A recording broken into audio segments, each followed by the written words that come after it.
When Dr. Kanta Ahmed was offered a job practicing medicine in Saudi Arabia, she says she decided to try it.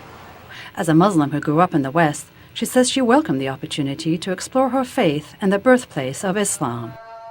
But what she did not expect is how life in the Islamic kingdom would challenge her faith.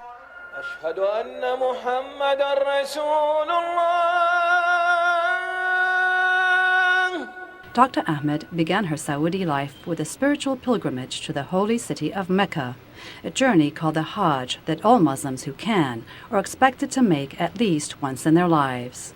But you realize at once how insignificant a human being really is in the scale of creation, and at once you realize the vastness of your Creator. But for me especially, I realize the diversity in Islam. And it's so extraordinary that that diversity is manifested year after year in the cradle of Islam, in the Kingdom of Saudi Arabia, which does not espouse diversity broadly in its own society. Dr. Kanta speaks of the orthodox version of Islam that is the kingdom's state religion. She links Wahhabism, as it is called, to militant jihadists such as Osama bin Laden, which some scholars dispute. This is not Islam. This is a bastardization of Islam. A horrendous word to use. I'm not going to make any friends doing that, but that's what it is. Reading from her newly published book, Shocked, I'd recoiled at the effortless anti-Semitism among my educated peers.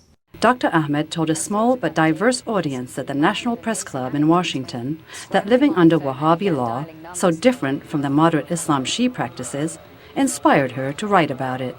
In her book, In the Land of Invisible Women, Dr. Ahmed explores the role of women in an orthodox Islamic society. A woman cannot own a business without a male front, a male sponsor. A woman cannot travel without some male permission. Women do own businesses. Women own 40% of businesses in Saudi Arabia. They control a huge amount of the economic wealth there, but they have to do it through a male sentry, so to speak, to deal with the state. The director of the American Muslim Studies program at Georgetown University, Dr. Zahid Bukhari, says the lack of freedom for many Saudi women is not necessarily a religious issue. Basically, it's a cultural issue. It's not Islam. I don't see it as Islamic. If it is Islamic, then it should be all in 57 Muslim countries, and Muslims living all over the world, they don't have these type of problems. It's a very much Saudi-specific issues.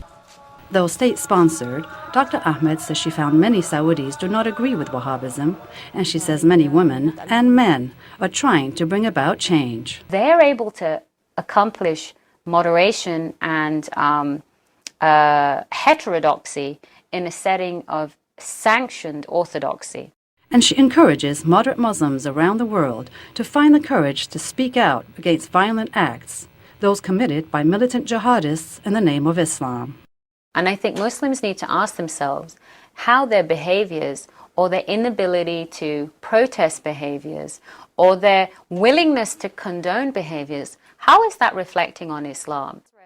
Dr. Ahmed says she hopes her book will appeal to both Muslims and non-Muslims alike in order to create a better understanding between the cultures of the East and West. Julie Tabo, VOA News, Washington.